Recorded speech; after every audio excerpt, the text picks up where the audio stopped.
வணக்கம் மக்களே, துளசி தென்பண்ணை தருமபுரி.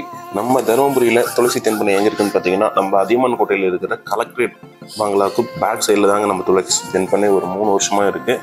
இப்போ இந்த வீடியோ நம்ம எதுக்காக போட்டிருக்கோம் அப்படின்னா, நிறைய நண்பர்கள் கால் பண்ணி ஃபோன் பண்ணி கேட்டுட்டு இருக்காங்க. என்னன்னா, ஒவ்வொரு ஸ்டேஜும் எப்படி பண்ணுறது, என்ன பண்ணுறதுன்னு தெரில, ஒரு ஸ்டேஜ் பிரிக்கிறாங்க அப்படின்னாலும் அடுத்து என்ன பண்ணணும்னு தெரில அப்படின்றாங்க. உங்களுக்கெல்லாம் சொல்லிக்கிற ஒரே விஷயம் என்ன அப்படின்னா, ஒரு வீடியோ பார்க்குறீங்க அப்படின்னா அந்த வீடியோவை ஃபுல்லாக பாருங்கள். நீங்கள் என்ன பண்ணுறீங்கன்னா, கொஞ்சம் பார்த்துட்டு அப்படியே ஸ்கிப் பண்ணிவிட்டு போயிட்டீங்க அப்படின்னா, இந்த மாதிரி தேன் வளர்க்குறதுல என்ன சொல்ல வராங்கன்றது ஃபுல்லாகவே உங்களுக்கு தெரியாது. ஒரு பாக்ஸ் பிரிக்க தெரியும், அதுக்கு எப்படி மெயின்டைன் பண்ணணும்னு தெரியாது, எத்தனை நாளில் அது நம்ம திரும்ப பார்த்து ராணி குயின் செல்லை எடுக்கணும், எப்படி பண்ணணும் அப்படின்ற மாதிரி ஒரு சில விஷயங்கள்லாம் ஸ்கிப் பண்ணிட்டீங்க அப்படின்னா தெரியாது. ஸோ நான் என்ன கேட்குறேன்னா, நீங்கள் வீடியோ ஃபுல்லாக பாருங்கள். நீங்கள் சப்ஸ்கிரைப் பண்ணாதீங்க, லைக்கும் பண்ணாதீங்க, ஆனால் வீடியோ மட்டும் ஃபுல்லாக பாருங்கள். இது தேன் வளர்க்கறதுக்கு யாருக்கு ஆர்வமாக இருக்கோ அவங்க மட்டும் பார்த்தா போதும். ஸோ நம்ம இப்போ வீடியோக்குள்ளே போயிடலாம். இப்போ நம்ம வீடியோவில் என்ன பார்க்குறோம் அப்படின்னா, இன்னைக்கு நம்ம 10 பாக்ஸை நம்ம ஒரே டைமில் பிரிக்கிறோம். எதுக்காக அப்படின்னா, நமக்கு ஆர்டர் நிறைய இருக்குங்க. இந்த மாதிரி கிட்டத்தட்ட இந்த தோட்டத்தில் மட்டும் ஒரு 60-70 பாக்ஸ் இருக்குது. ஸோ நான் அந்த 60-70 பாக்ஸுமே பிரிக்க தான் போகிறேன். ஏன்னா இதுக்கப்புறம் பார்த்தீங்கன்னா தேன் கிடைக்கிறது கொஞ்சம் கம்மியாயிடும். ஸோ நம்ம பாக்ஸை டெவலப் பண்ணோம் அப்படின்னா ஜனவரி பிப்ரவரியில் நம்மக்கிட்ட பாக்ஸ் நிறைய இருக்கும். ஸோ நம்ம தேன் எடுக்கிறதுக்காக யூஸ் பண்ணிக்கலாம். நீங்கள் யாராச்சும் தேன் பொட்டியை பிரிக்கணும் அப்படின்னா இந்த மாதிரி இருக்கிற ஒரு பாக்ஸை தாங்க நீங்கள் செலக்ட் பண்ணணும். இதில் பாருங்கள், அந்த முட்டை புழுக்கள்லாம் எவ்வளோ அதிகமாக இருக்குது. இந்த மாதிரி குறைஞ்சது ஒரு 4 அடையிலையாவது இருந்தால் தான் நீங்கள் அந்த பாக்ஸை செலக்ட் பண்ணணும். இல்லாட்டி நீங்கள் செலக்ட் பண்ணி பிரிச்சிங்க அப்படின்னா அந்த பாக்ஸ் வேஸ்ட்டாக போயிடும். இந்த பிரிக்கும் போது என்ன பண்ணணும்னா, ஒரு எம்டி பாக்ஸ் எடுத்துக்கோங்க. அந்த எம்டி பாக்ஸில் ஒரு 3 பிரேமை மட்டும் வெளியே வச்சுட்டு, இந்த நல்லா இருக்கிற ஸ்ட்ரென்த்தாக இருக்கிற பாக்ஸில் இருக்கிற ஒரு 3 பிரேம் எடுத்து இந்த எம்டி பாக்ஸில் நம்ம வச்சிட்டோம் அப்படின்னு வச்சுக்கோங்களேன், ஒரு 1/2 கிலோமீட்டர் இந்த எம்டி பாக்ஸை கொண்டு போய் வைக்க வேண்டியது இருக்குங்க.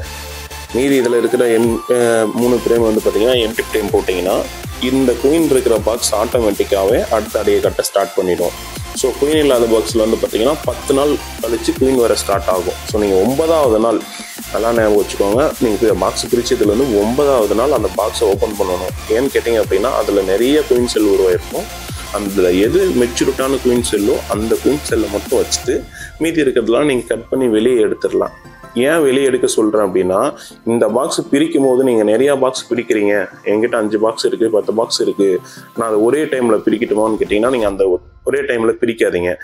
ஏன்னு கேட்டிங்க அப்படின்னு வச்சுக்கோங்களேன், இப்போ இதுலேருந்து குயின் உருவாகி இந்த குயின் வெளியே வர்றதுக்கு 10 நாள் ஆகிடும். அந்த 10 நாள் கழித்து அந்த குயின் மேட்டிங் ஆகிறதுக்கு அதுக்கு ஒரு 15 நாள் ஆகும். டோட்டலாக உங்களுக்கு ஒரு 20-25 நாள் பக்கம் ஒரு மாதமே போயிடும். ஸோ இந்த மாதிரி நீங்கள் பாக்ஸை ஸ்ப்ளிட் பண்ணும்போது என்ன பண்ணுறீங்க அப்படின்னா, ஃபஸ்ட்டு உங்கள்கிட்ட ஒரு எத்தனை பாக்ஸ் இருக்குன்னு பாருங்கள். நீங்கள் எத்தனை பாக்ஸ் பிரிக்கிறன்றதும் பார்த்துக்கோங்க. இப்போ 10 பாக்ஸ் பிரிக்கிறீங்க அப்படின்னா, ஃபஸ்ட்டு ஸ்டார்டிங்கில் 2 பாக்ஸ் மட்டும் பிரிச்சுக்கோங்க. 2 பாக்ஸை பிரிச்சுட்டு நீங்கள் அடுத்து பாக்ஸை பிரிக்கிறதுக்கு பார்த்தீங்கன்னா, இந்த பாக்ஸை பிரித்ததுலேருந்து கரெக்டாக ஒரு 7ஆவது நாள் இல்லைன்னா ஒரு 8ஆவது நாள் பிரிச்சுக்கோங்க. ஏன்னா 8ஆவது நாள் நீங்கள் பிரிச்சிங்க அப்படின்னா அந்த குயின் செல் இல்லாத பாக்ஸில் என்ன ஆகும் அப்படின்னா, குயின் செல்லை கரெக்டாக ஸ்டார்ட் ஆகும். ஸோ நீங்கள் இந்த 10ஆவது நாள் இதுலேருந்து எக்ஸ்ட்ரா இருக்கிற குயின் எடுத்து நீங்கள் புதுசாக பிரிக்கிறீங்க இல்லைங்களா, அந்த பாக்ஸ் கொடுத்தீங்க அப்படின்னா ஒரு 10 நாள் உங்களுக்கு சேவ் ஆகும். ஸோ நமக்கு அந்த 10 நாளில் சேவ் ஆச்சு அப்படின்னா சீக்கிரமாக நமக்கு ராணி வெளியே வந்துடும். ஸோ நமக்கு கன்ஃபார்மாகவும் தெரியும் ராணி இருக்குன்னு சொல்லிட்டு. இந்த பாக்ஸ் பிரிக்கிற ப்ராசஸ் பார்த்தீங்கன்னா, நீங்கள் பகல் டைமில் தாங்க பண்ணணும், நைட் டைமில் பண்ணாதீங்க. நிறைய நண்பர்கள் என்னென்னா, ஹனி பாக்ஸை நீங்கள் நைட்டில் தான் எடுத்துப்போ சொல்லியிருக்கீங்க, அதனால் நான் நைட்லாம் பிரிக்கிறேன் அப்படின்னு சொல்லிட்டு நைட்டில் தேன் எடுக்கிறேன் அப்படின்னு சொல்லி நிறைய பேர் கேட்டிருக்காங்க. அந்த மாதிரிலாம் பண்ணக்கூடாதுங்க. தேன் எடுக்கிறதா இருக்கட்டும், தேன் பாக்ஸை பிரிக்கிறதா இருக்கட்டும், எல்லாமே நீங்கள் பகலில் மட்டும்தான் எடுக்கணும். ஒரு புது பாக்ஸை ஒரு இடத்துலேருந்து இன்னொரு இடத்துக்கு எடுத்துகிட்டு போகிறது மட்டும்தான் நீங்கள் நைட்டில் பண்ணணும். இந்த பாக்ஸை பிரிச்சிட்டோம், சரி ஓகே. இதுக்கு பார்த்தீங்க அப்படின்னா சுகர் ஃபீடிங் கம்பல்சரி கொடுக்கணுங்க. இந்த சுகர் ஃபீடிங் நீங்கள் கொடுக்கல அப்படின்னா அந்த பாக்ஸ் கம்பல்சரி ஃபெயிலியர் ஆகிடும். நல்ல சோர்ஸ் இருந்துச்சு அப்படின்னா ஓகே, ஒன்றும் பிரச்சனை இல்லை, டெவலப் ஆகும். இந்த சுகர் ஃபீடிங் கொடுத்தீங்க அப்படின்னா இன்னும் கொஞ்சம் சீக்கிரமாக டெவலப் ஆகும். இப்போ நம்ம கிட்டத்தட்ட ஒரு 10 பாக்ஸ் பிரிச்சிருக்கோம். அந்த 10 பாக்ஸ்க்கு என்ன ரேஷியோவில் எடுத்திருக்கோம்னா, 1 டம்ளர் சர்க்கரை 1 டம்ளர் தண்ணி தாங்க எடுத்திருக்கோம். இது கொஞ்சோண்டு மஞ்சள் தூள்